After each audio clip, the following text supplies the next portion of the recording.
Welcome to the Story a Day podcast. This is Julie Duffy, encouraging you to be a writer today, not someday. Good morning, good evening, good afternoon. It's Julie here from the Story a Day podcast, and it's a very exciting weekend here at Story a Day because it is StoryFest, our annual celebration of the short story and all the work we did in May. Now, not all of the writers who participated in Story a Day May have submitted a story for StoryFest, which is probably just as well because there were about 700 of them. But a handful of writers have provided links to stories for your entertainment this weekend, and they're all linked from the front page of storyaday.org. They're all short stories. They won't take you long to read. So I do encourage you to take some time this weekend to pop over to Story a Day, have a look, scroll through the little sliding graphic thing there, click on a story that catches your eye, give it a read, and maybe leave a comment for the author telling them that you enjoyed it, which character you liked the best, a particular phrase that stood out for you, if you've written something similar, or if they've inspired you to write something. So that's just on the front page of storyaday.org. It'll be archived after this weekend. But this weekend is our big recital, our end of term gala, our showcase. So I invite you to come over to Story a Day and see what you could be doing if you were participating in Story a Day, or if you were bold enough to submit a story. And for everybody who was, thank you so much for joining in and making this community the amazing place that it is. So readers, pop over to storyaday.org. Writers, pop over to storyaday.org and get inspired. And writers anyone, if you come across a story that you enjoyed, do the author a favour and post about it somewhere. Post it on Facebook or Instagram or Twitter or TikTok or wherever you happen to hang out. Just, if you think your friends would enjoy it, share a link. It's a wonderful way to say thank you to a writer for sharing their heart with you. So, today I want to talk about, inspired by the courage of the writers who not only participated in Story a Day, but submitted a story to share. I want to talk about a few things to do with your writing progress. Because you might be looking at that and you might be discouraged or beating yourself up because you didn't think to submit a story. Or you might read a story and go, oh, that story's so good. How can I ever hope to call myself a writer when people are just dashing off these stories and they're so good and I'm not? Just want to stop you right there.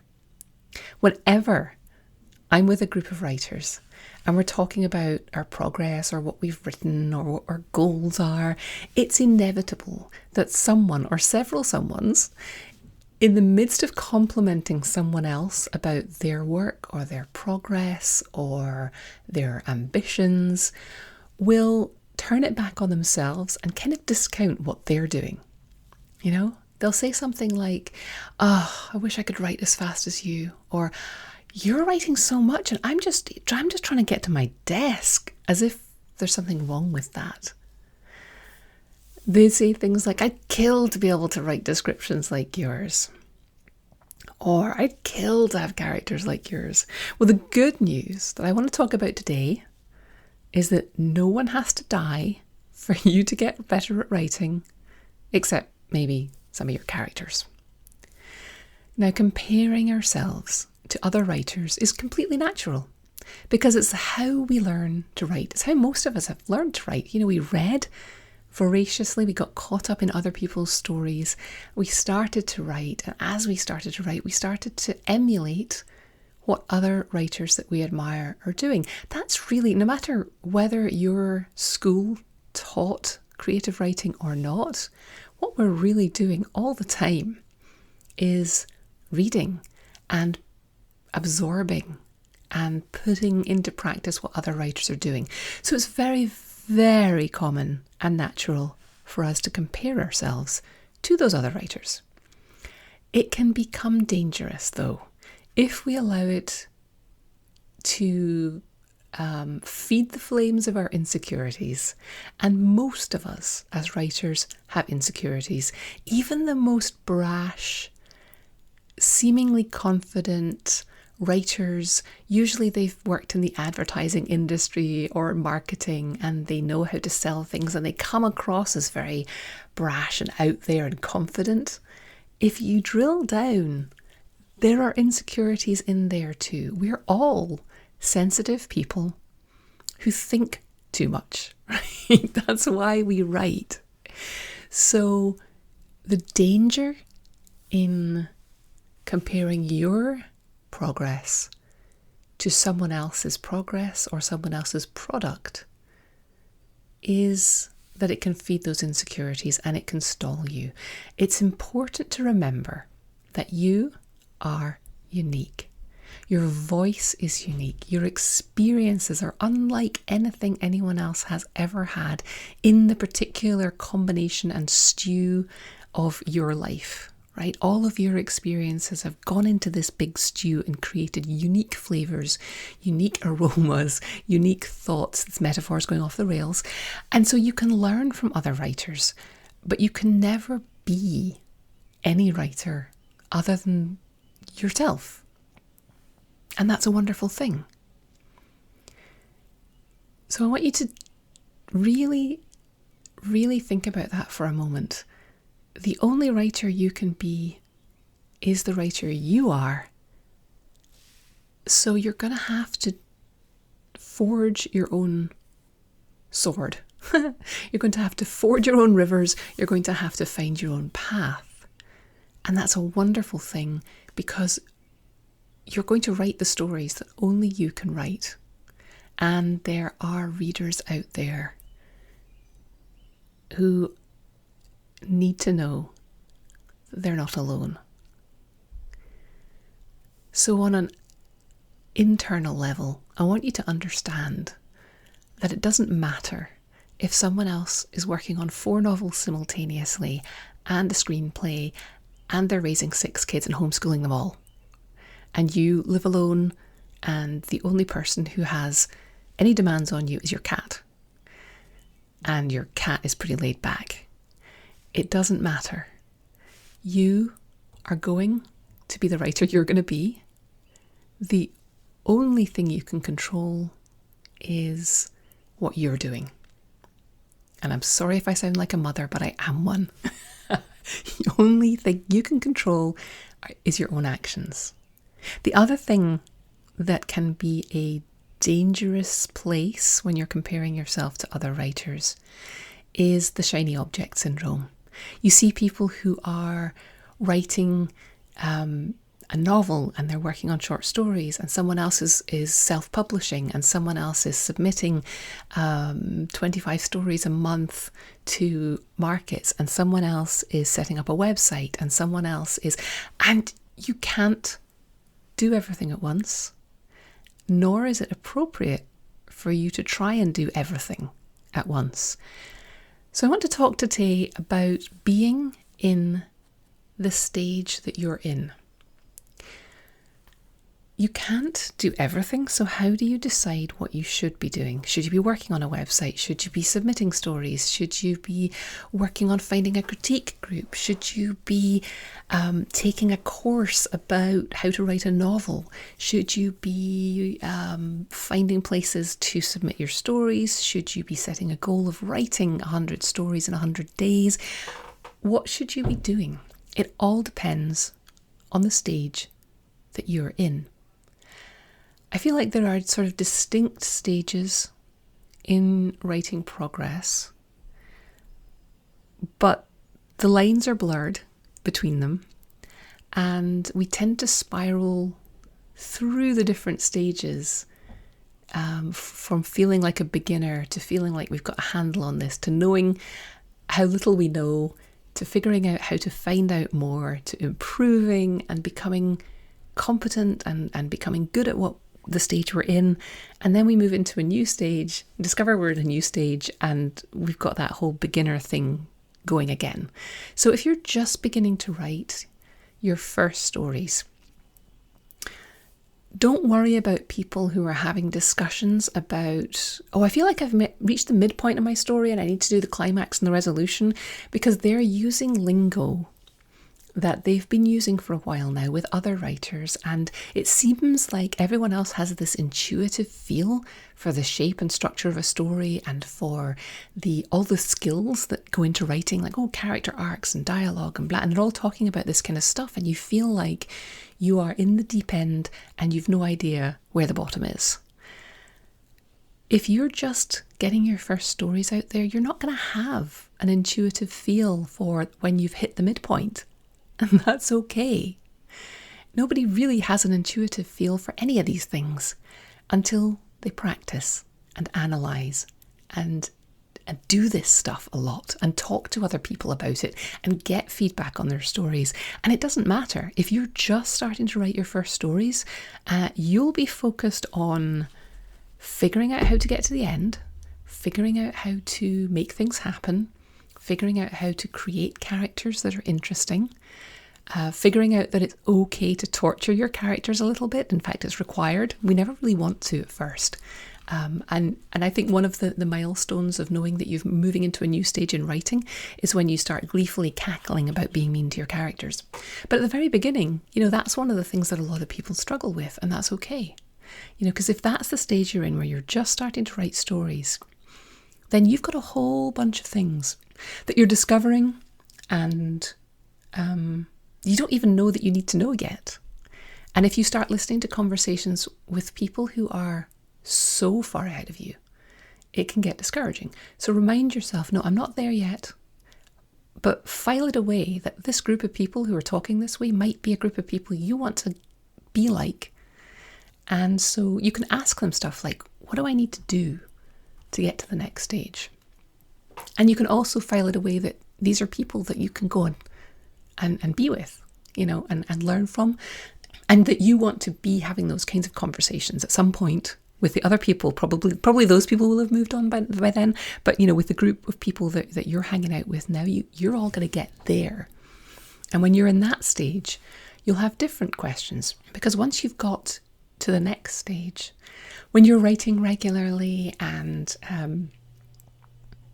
you're, maybe you've gone through a couple of stages and you're sending out stories regularly, you're going to have a whole bunch of other beginner questions. You're not asking about how to write a story anymore. You're working on that all the time and you're refining that all the time, but you're not worried about how long a short story should be. You've got that down.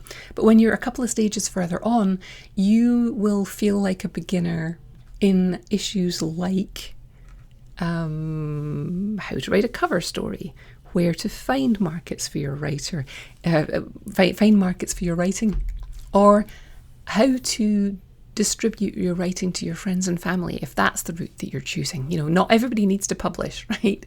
You can be perfectly happy and ambitious as a writer if you are putting together collections and sharing them with friends and family.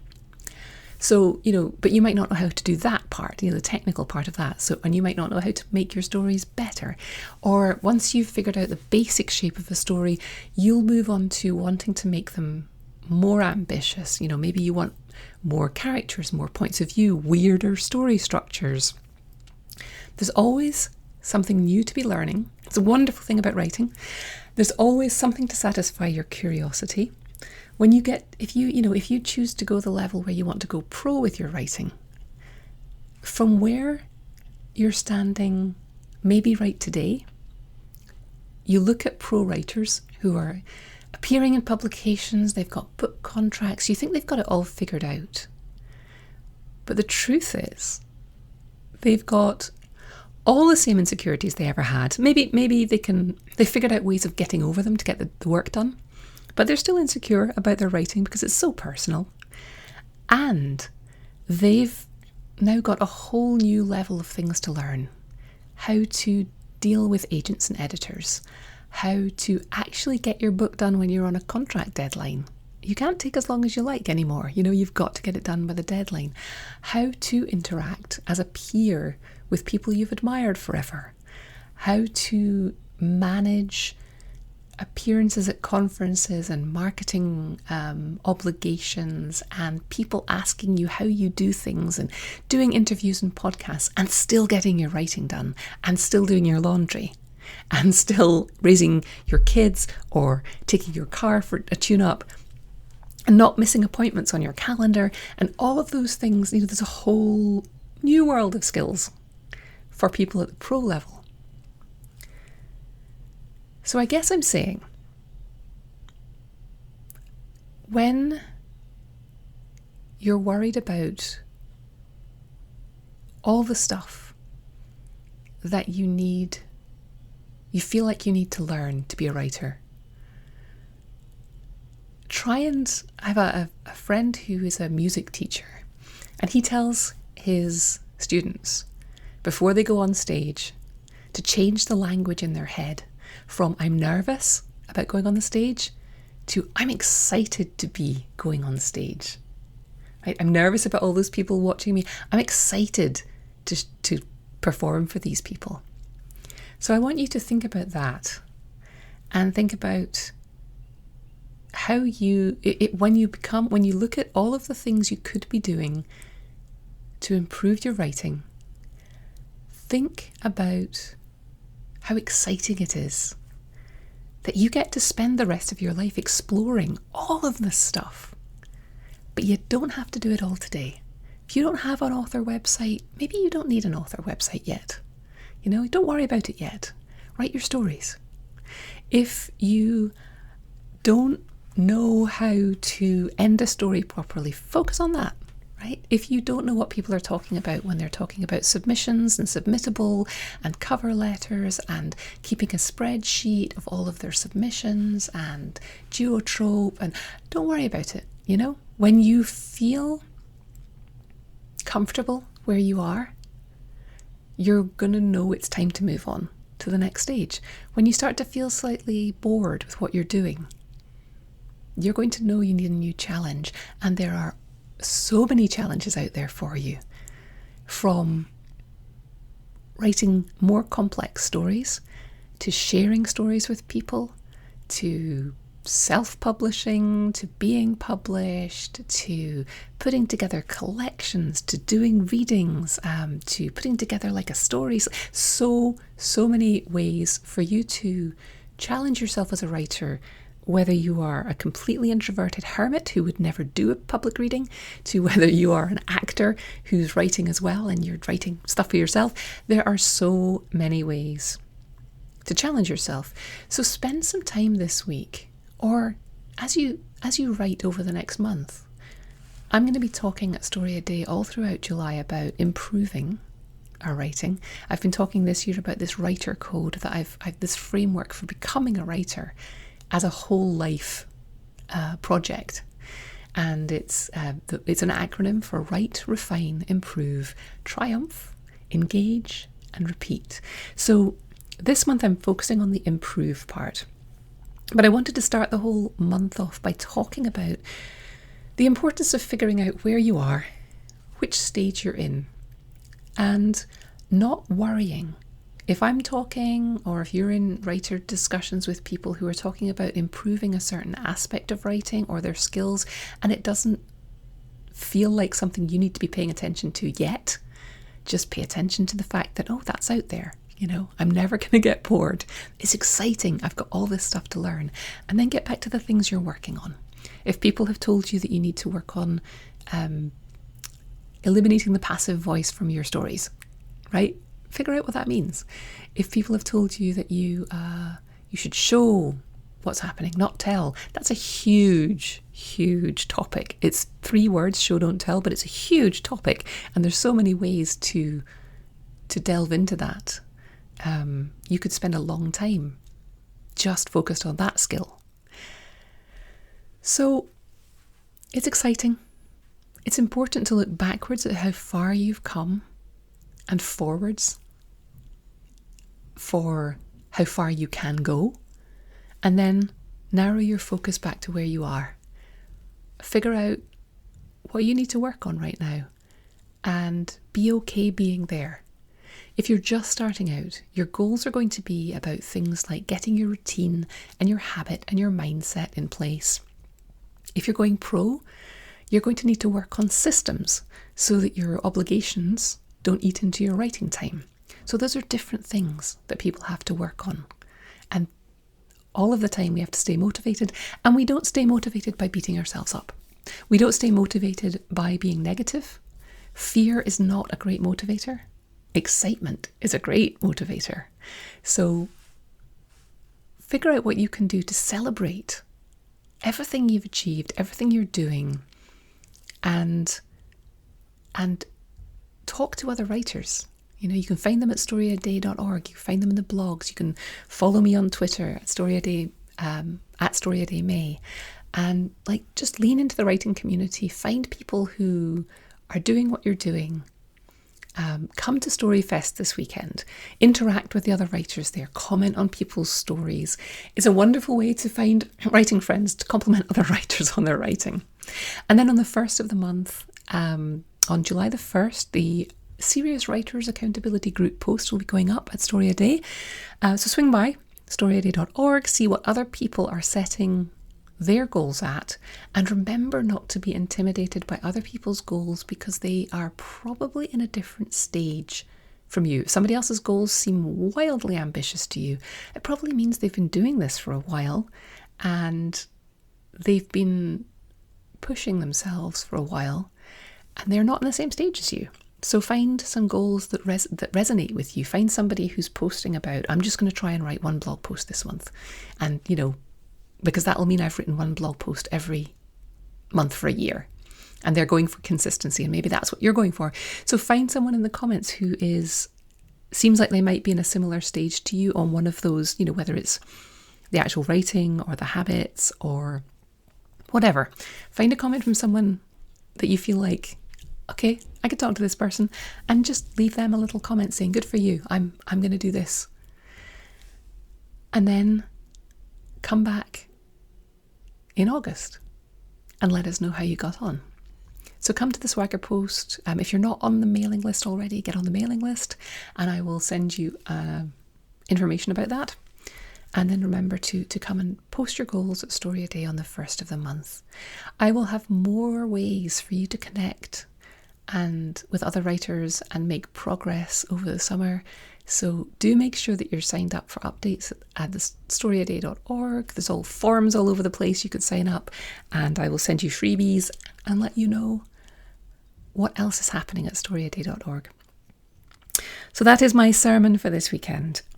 Read stories by other writers at StoryFest and be aware of the stage you're in. Yes, look back at the progress you've made. Yes, look forward and get excited about where you can go with this, and then come back to where you are and just get your writing done. Make some progress. Figure out what you need to work on right now, and trust that you will know when you need a new skill, and then you'll figure out how to learn it, and then you'll practice that, and you'll keep progressing as long as you keep turning up at your desk. Have a great writing week, and I'll speak to you soon. Thanks for listening. Why not come over to the blog at storyaday.org and check out this week's writing prompts and articles. And in the meantime, have a great creative week, and of course, keep writing.